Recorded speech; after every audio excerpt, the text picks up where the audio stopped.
بسم الله الرحمن الرحيم. اهلا بيكم معايا على قناة أميرة وكروشيه. فيديو النهارده ان شاء الله هنشتغل مع بعض مفرش كروشيه مدور، شكله حلو جدا ورقيق وسهل وبسيط جدا في شغله. المفرش شكله جميل وما بياخدش معانا وقت ولا بياخد خيط. انا هنا اشتغلت المفرش بخيط تقليد لخيط اليس كوتون جولد اسمه خيط باريس، واشتغلته بإبرة مقاس 2 الستانلس. طلع طول القطر فيه حوالي 20 سنتي واخد مني 18 جرام من الخيط. وطبعا مقاس المفرش ووزن الخيط هيختلف حسب نوع الخيط اللي هتشتغلي بيه. المفرش تقدري تشتغليه من بواقي الخيوط لانه ما بياخدش الا كمية بسيطة من الخيط. انا كده اشتغلت المفارش دي من بواقي خيوط صغيرة جدا عندي، يعني كمية الخيط اللي بياخدها اقل كمان من 18 جرام من الخيط. يلا بينا نبدأ مع بعض ان شاء الله بتنفيذ المفرش. وقبل ما نبدأ، لو انت لسه جديدة معايا في القناة ما تنسيش تشتركي في القناة وتفعلي الجرس عشان يوصلك كل جديد. يلا نبدأ على بركة الله في تنفيذ المفرش. نبدأ بسم الله الرحمن الرحيم. اول حاجة بتعملي عقدة البداية وبتشتغلي 4 سلاسل، 1 2 3 4. هتدخلي جوه اول سلسلة تقفلي منزلقة، بتسحبي الخيط وبتعديه من على اللفة اللي عليها. كده عملنا حلقة البداية. ممكن بدل حلقة البداية دي تشتغلي دايرة سحرية. تمام. السطر الاول بدايته بتشتغلي سلسلة، والسلسلة دي بنعتبرها اول غرزة حشو في السطر. بعد كده هتدخلي جوه الحلقة تشتغلي 7 غرز حشو، يعني السطر عبارة عن 8 غرز حشو. سلسلة الارتفاع هي اول غرزة، وبعد كده بتشتغلي 7 1، وبتكوني واخدة معاكي الخيط كده تحت الشغل عشان تقفليه بالمرة. كده 2 3 4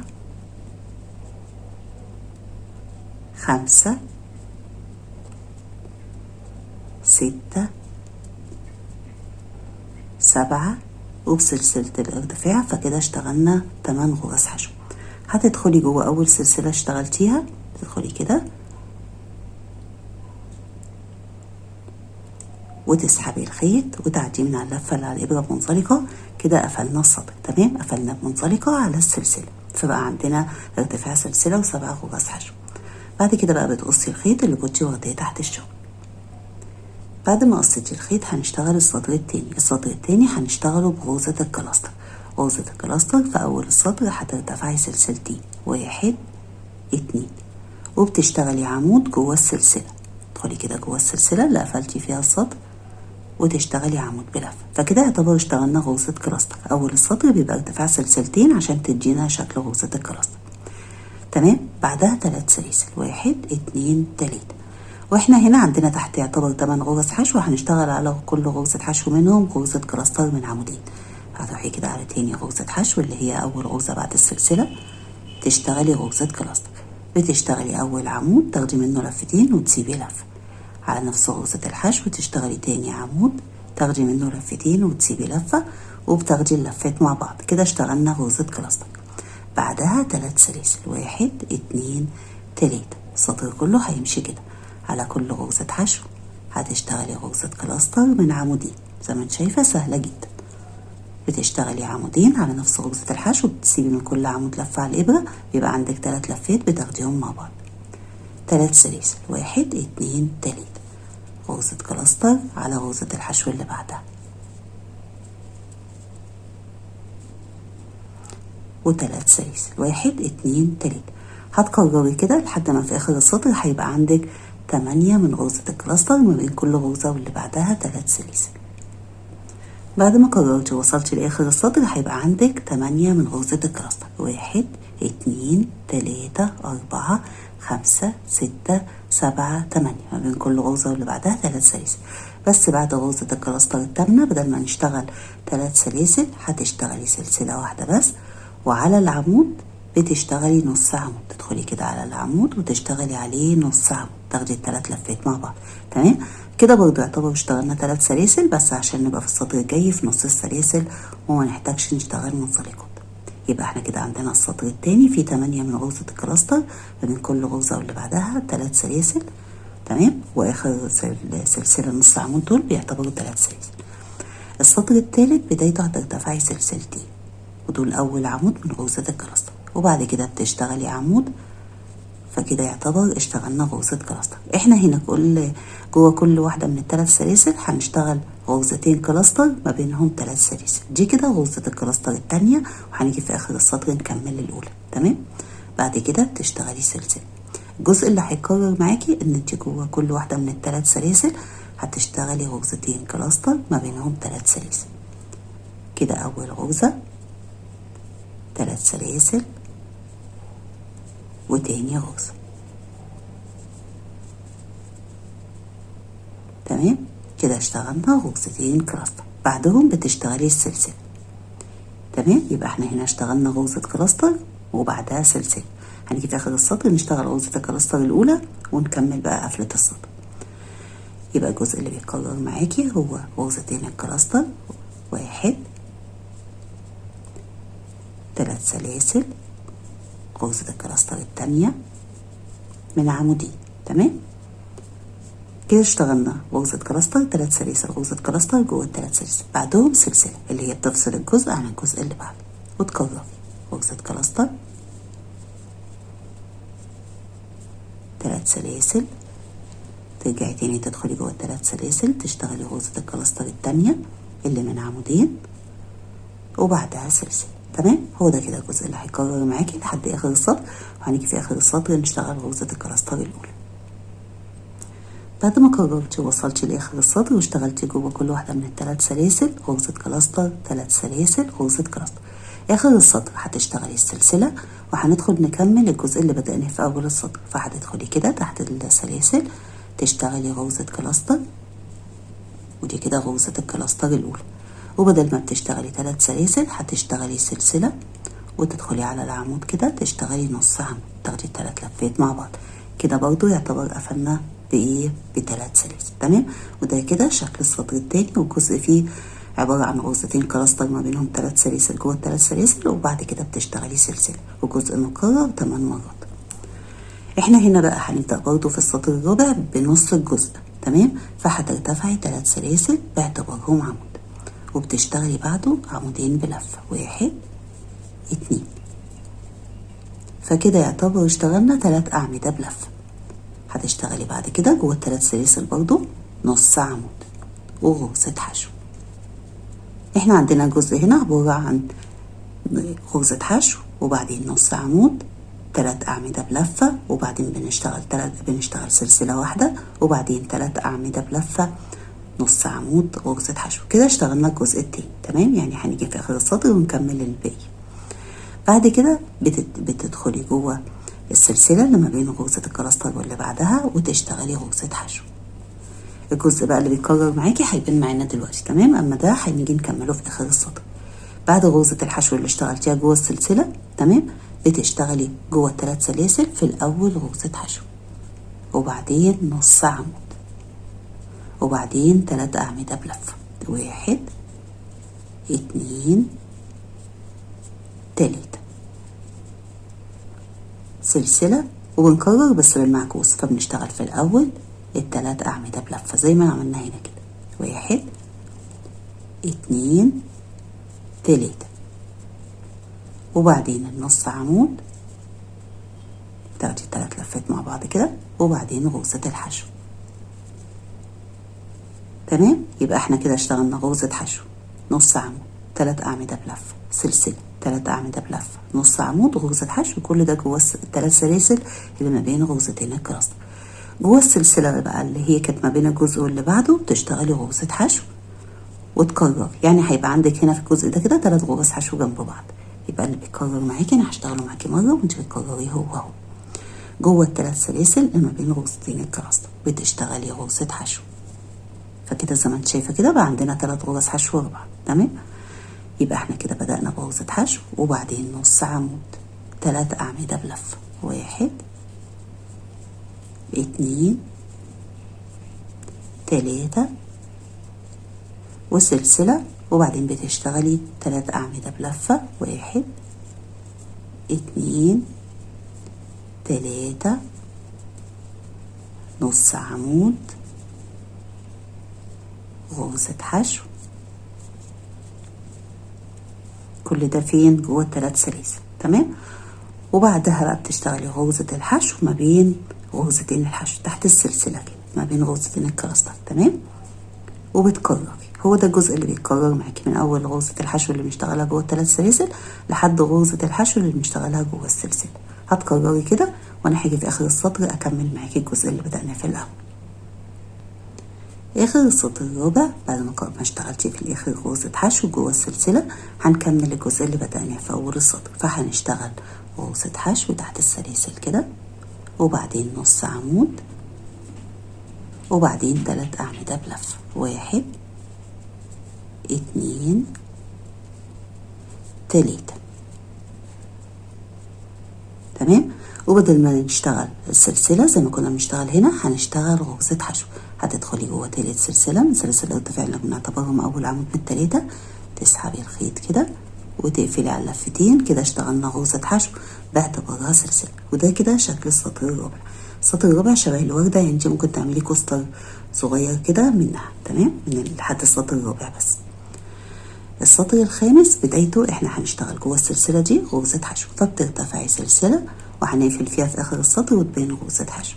بعدها 5 سلاسل. 1 2 3 4 5. يبقى اول السطر بس اللي اشتغلنا 6 سلاسل عشان اول سلسلة هي غرزة الحشو. هتاخدي لفة على الابرة، وعلى غرزة الحشو اللي اشتغلتيها جوه السلسلة اللي ما بين غرزتين الكلاستر بتشتغلي عمود بلف.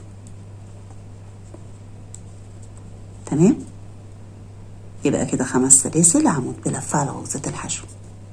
بعدها 5 سلاسل. 1 2 3 4 5. وبنشتغل غرزة حشو جوه السلسلة. 5 سلاسل. 1 2 3 4 5. عمود على غرزة الحشو. تمام، يبقى على غرزة الحشو بنشتغل عمود بلف. بعده 5 سلاسل. 1 2 3 4 5. جوه السلسلة بتشتغلي غرزة حشو، يعني اللي فوق دي عشان هي طالعة لفوق زي ما انت شايفة بنشتغل عليها غرزة حشو، اما غرزة الحشو اللي نازلة بنشتغل عليها عمود بلف.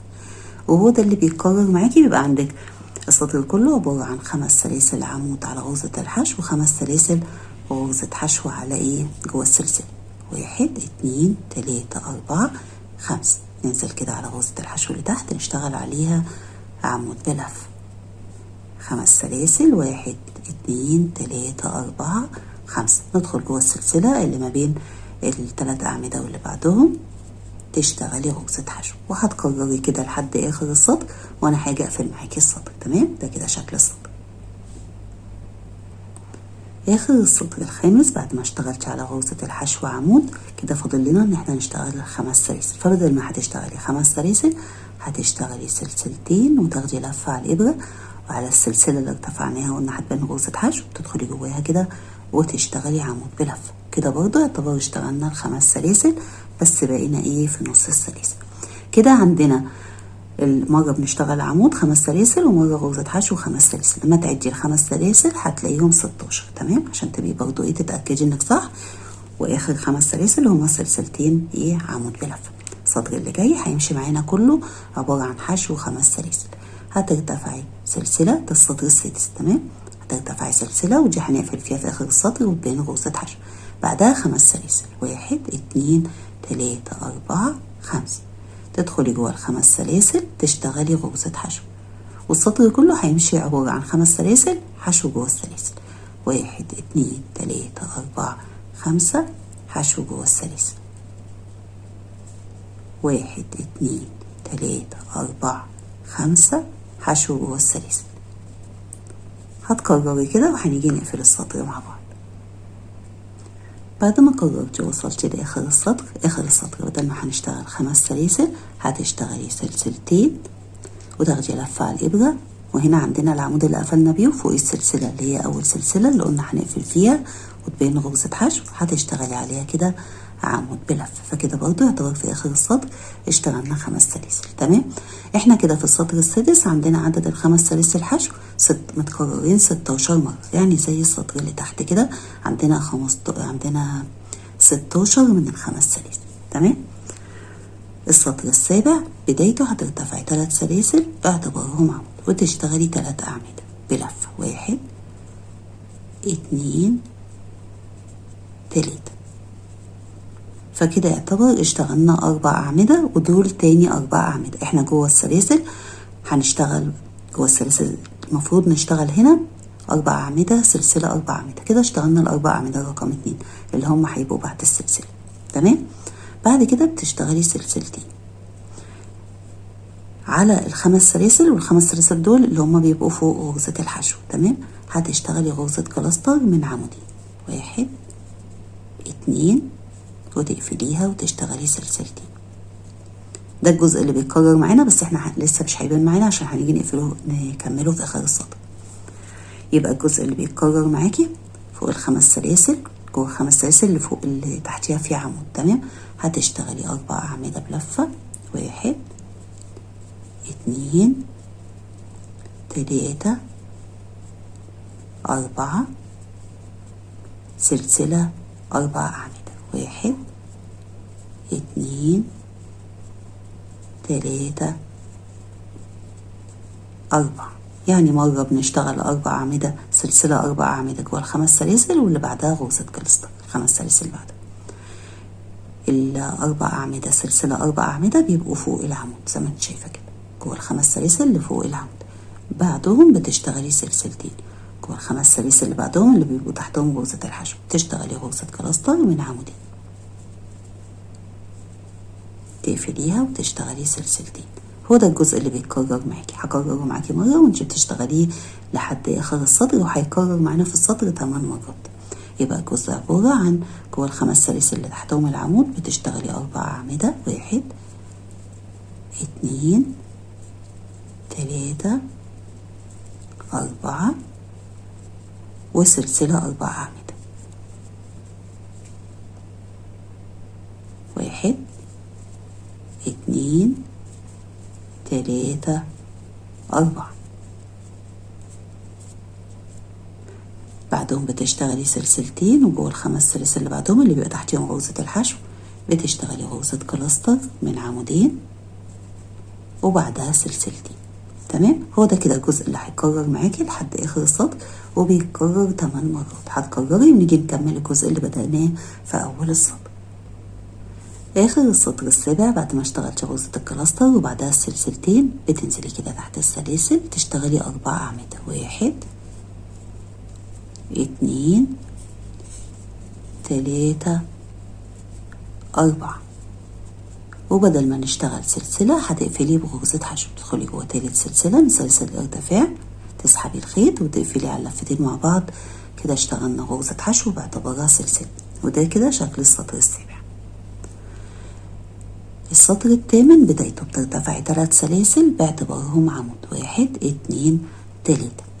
بعد كده بتشتغلي 5 سلاسل، 1 2 3 4 5. تنزلي كده تحت غرزة الحشو اللي قفلنا فيها ومعتبرينها سلسلة، تشتغلي عمود. فكده يعتبر جوه السلسلة اللي ما بين ال4 أعمدة واللي بعدهم اشتغلتي عمود بلفة، 5 سلاسل عمود بلفة. تمام. بعد كده بتشتغلي 5 سلاسل، 1 2 3 4 5. على غرزة الكلاستر مطرح ما قفلناها كده بتدخلي وتشتغلي برضو عليها عمود، 5 سلاسل، 1 2 3 4 5 عمود. يبقى على غرزة الكلاستر بنشتغل عمود 5 سلاسل عمود، بعدها 5 سلاسل، بعد العمود 5 سلاسل عمود، 5 سلاسل، 1 2 3 4 5.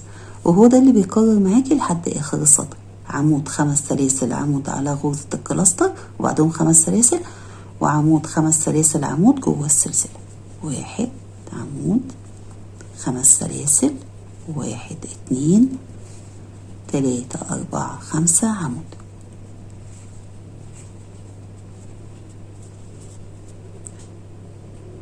خمس سلاسل، 1 2 3 4 5. بتكرري كده لحد اخر السطر. على غرزة الكلاستر عمود 5 سلاسل عمود وبعدهم 5 سلاسل، جوه السلسلة عمود 5 سلاسل عمود وبعدهم 5 سلاسل، وهنيجي نقفل السطر مع بعض. اخر السطر الثامن بعد ما اشتغلت عمود 5 سلاسل عمود على غرزة الكلاستر هنقفل السطر باننا برضو بنشتغل سلسلتين، وبتاخدي لفة على الابرة وتدخلي جوه السلسلة التالتة 1 2 3 اللي هي بتعتبر عمود، تدخلي جوه تالت سلسلة كده وتشتغلي عمود بلفة، فكده يعتبر اشتغلنا اخر 5 سلاسل. تمام. واحنا هنا عندنا العمود 5 سلاسل عمود 5 سلاسل متكررين 16 مرة، بس في السطر الجاي الجزء هيبدأ يتكرر معانا 8 مرات. تمام. فاحنا هنا في السطر التاسع هترتفعي سلسلة، والسلسلة دي بنعتبرها غرزة حشو اشتغلناها جوه ال5 سلاسل. جوه ال5 سلاسل اللي احنا اشتغلناهم فوق ال4 أعمدة سلسلة 4 أعمدة بتشتغلي 8 أعمدة بلفة. 1 2 3 4 5 6 7 8. كده يعتبر اشتغلنا غرزة حشو جوه السلاسل وبعدين 8 أعمدة جوه ال5 سلاسل اللي ما بين العمودين اللي فوق ايه ال4 أعمدة سلسلة 4 أعمدة. 1 2 3 4 5 6 7 8. هتشتغلي بعد كده غرزة حشو جوه أول 5 سلاسل يقابلوكي. 5 سلاسل 1 2 3 4 5 وغرزة حشو جوه ال5 سلاسل اللي فوق غرزة الكلاستر. تمام. اللي هما ايه كانوا فوق غرزة الكلاستر. 5 سلاسل 1 2 3 4 5 غرزة حشو جوه ال5 سلاسل. تمام. يبقى احنا هنا عندنا 2 من ال5 سلاسل. تمام. و3 من غرز الحشو. الجزء بيبدأ يتكرر معاكي، لما بيتكرر معاكي بتلاقي نفسك كده فوق ال4 أعمدة سلسلة 4 أعمدة فوق، بتدخلي جوه بقى ال5 سلاسل اللي ما بين العمودين تشتغلي 8 أعمدة. يبقى التكرار بيبدأ معاكي من أول هنا 8 أعمدة. 1 2 3 4 5 6 7 8. اشتغلنا 8 أعمدة جوه ال5 سلاسل اللي فوق ايه ال4 أعمدة سلسلة 4 أعمدة عشان يطلع معاكي الشكل مظبوط عشان ما تتلخبطيش. تمام. بعد كده غرزة حشو نثبتهم كده بغرزة حشو، يعني قبل ال8 أعمدة في غرزة حشو وبعدهم في غرزة حشو. وعندنا هنا بقى بيبقى في 2 من ال5 سلاسل. 1 2 3 4 5 والحشو جوه ال5 سلاسل اللي ما بين العمودين. 1 2 3 4 5 وحشو جوه ال5 سلاسل. تمام. يبقى 2 اهو من ايه من ال5 سلاسل. بتروحي بقى مكرره، فلما بتكرري بتلاقي نفسك جوه ال5 سلاسل اللي ما بين العمودين اللي فوق ال4 أعمدة سلسلة 4 أعمدة بتبداي بقى تشتغلي ال8 أعمدة. هو ده كده الجزء اللي بيتكرر معاكي لحد اخر السطر. هتكرريه ونيجي نقفل السطر مع بعض. اخر السطر التاسع بعد ما اشتغلتي حشو 5 سلاسل حشو هنشتغل بدل ال5 سلاسل الأخيرة هتشتغلي سلسلتين وتاخدي لفة على الإبرة، وعلى السلسلة اللي هي باينة فوق العمود اهي اللي قلنا هنقفل فيها بين غرزة حشو بتشتغلي عمود بلفة. فكده برضو يعتبر اشتغلنا 5 سلاسل، فبقى عندنا 2 من ال5 سلاسل. السطر العاشر بدايته بترتفعي سلسلة، والسلسلة دي هنقفل فيها في آخر السطر وتبين معانا غرزة حشو. عندنا هنا 8 أعمدة هنشتغل على كل عمود منهم عمود وبعده سلسلة، يعني هيبقى عندنا 8 من العمود ما بين كل عمود واللي بعده سلسلة. فهتشتغلي على أول عمود عمود وسلسلة كده 2 سلسلة 3 سلسلة 4 سلسلة 5 سلسلة 6 سلسلة 7 وسلسلة ونشتغل العمود التامن. كده اشتغلنا فوق ال8 أعمدة 8 أعمدة من كل عمود واللي بعده سلسلة، فعندنا 8 من العمود و7 من السلسلة. جوه أول 5 سلاسل بتشتغلي غرزة حشو 5 سلاسل 1 2 3 4 5 وجوه ال5 سلاسل رقم 2 بتشتغلي غرزة حشو. فكده عندنا واحدة بس من ال5 سلاسل، وهنبتدي نكرر نفس الجزء هتشتغلي على 8 أعمدة، 8 أعمدة ما بين كل عمود واللي بعده سلسلة. يبقى التكرار بيبدأ من أول العمود الأول، سلسلة كده 2 سلسلة، 3 سلسلة، 4 وسلسلة، 5 سلسلة، 6 سلسلة، 7 سلسلة والعمود التامن. يبقى احنا كده عندنا 8 أعمدة ما بين كل عمود واللي بعده سلسلة، فتاخدي بالك كده أنا هيبقى عندنا 7 من السلسلة. بعد العمود التامن غرزة حشو جوه أول 5 سلاسل و5 سلاسل، وغرزة حشو جوه تاني 5 سلاسل، فكده عندنا واحدة بس من ال5 سلاسل. عندنا حشو 5 سلاسل حشو. هتكرري بقى نفس الجزء ده كده لحد ما توصلي لحد آخر السطر. نيجي نقفل السطر مع بعض. آخر السطر العاشر بعد ما اشتغلتي العمود وغرزة الحشو جوه ال5 سلاسل، بدل ما هنشتغل 5 سلاسل هتشتغلي سلسلتين وتاخدي لفة على الإبرة. واحنا هنا كنا شغالين سلسلتين وقفلنا بعمود باعتبارهم 5 سلاسل وارتفعنا فوقيهم بسلسلة. هتدخلي جوه السلسلة وتشتغلي عمود، فكده يعتبر اشتغلنا ال5 سلاسل. قفلتي فين؟ على السلسلة اللي فوق العمود. تمام. ودلوقتي هنشتغل السطر الأخير، السطر 11 هو السطر الأخير. هترتفعي سلسلة باعتبارها غرزة حشو اشتغلناها جوه ال5 سلاسل. بعد كده بتشتغلي سلسلة، يبقى كده يعتبر اشتغلنا حشو وبعدها سلسلة. عندنا هنا 8 من العمود ما بين كل عمود واللي بعده سلسلة، يعني عندنا 7 من السلسلة. هتدخلي جوه أول سلسلة بين العمودين تشتغلي غرزة كلاستر، بس هنا هنشتغلها من 3 أعمدة، 1 2 3. تقفليها وتشتغلي بعدها 3 سلاسل، 1 2 3. هيتكرر معانا غرزة الكلاستر 7 مرات. هتدخلي جوه السلسلة، يبقى غرزة الكلاستر اللي من 3 أعمدة بنشتغلها جوه السلسلة. تقفليها وتشتغلي 3 سلاسل، 1 2 3. وتكرري كده غرزة كلاستر من 3 أعمدة جوه السلسلة. تقفليها وتشتغلي 3 سلاسل. تمام. هتكرري كده لحد آخر سلسلة اللي هي رقم 7، يعني هيبقى عندك 7 من غرزة الكلاستر ما بين كل غرزة واللي بعدها 3 سلاسل. كده كملوا معانا 7 من غرزة الكلاستر، 1 2 3 4 5 6 7 ما بين كل غرزة واللي بعدها 3 سلاسل. بعد غرزة الكلاستر بتشتغلي سلسلة، وجوه ال5 سلاسل بتشتغلي غرزة حشو وبعدها سلسلة. يبقى الجزء اللي ما بين الجزء والجزء اللي هو احنا هنا هيبقى عندنا ده الجزء. تمام. ما بين الجزء واللي بعده يبقى عندك سلسلة حشو جوه ال5 سلاسل وسلسلة. وبتكرري تدخلي جوه السلسلة، عندك أول عمود اهو بتدخلي جواه، جوه السلسلة اللي بعده تشتغلي غرزة كلاستر من 3 أعمدة وبتقفليها وتشتغلي 3 سلاسل، 1 2 3. وبتكرري كده بنفس الطريقة. هيبقى عندك 7 من غرزة الكلاستر ما بين كل غرزة واللي بعدها 3 سلاسل، وبعدين سلسلة حشو جوه ال5 سلاسل وسلسلة.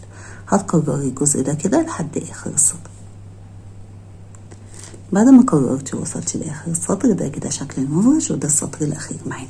بعد ما اشتغلتي 7 غرزة كلاستر بتشتغلي سلسلة، واحنا هنا كنا شغالين سلسلة عمود، ده كده ال5 سلاسل. بعدهم في فوق كده سلسلة بتدخلي جواها وتقفلي بمنزلقة، وفوقيها في سلسلة اللي هي الفرق ما بين غرزة الحشو وغرزة الكلاستر. هتسحبي الخيط كده وتعديه من على اللفة اللي عليه، فكده عندنا سلسلة حشو سلسلة. بعد كده هتاخدي لفة على الإبرة وتكوني قصة الخيط وسايبة حتة خيط كده عشان تقفلي بيها، وتنزلي اللفة لتحت كده عشان تبقى في سوا السطر. وبإبرة التقفيل بقى بتنزلي كده تحت غرز الكلاستر وتقفلي كويس. تمام. هتقفليه ونرجع نكمل. ده كده شكل المفرش بعد ما خلص. وانا اشتغلت كمان واحد ابيض عطيه شكل جميل، وزي ما انت شايفه كده المفرش سهل وبسيط، وكمان ما بياخدش خيط. كميه الخيط اللي اخدها حوالي 18 جرام، يعني تقدري من بواقي الخيوط تعملي كميه وهيبقى شكله حلو جدا. انا كده خلصت معاكي فيديو المفرش. اتمنى الشرح يكون كان واضح ليكي، وان شاء الله نتقابل في فيديو جديد. ولحد ما نتقابل اسيبكم في رعاية الله، والسلام عليكم ورحمة الله وبركاته.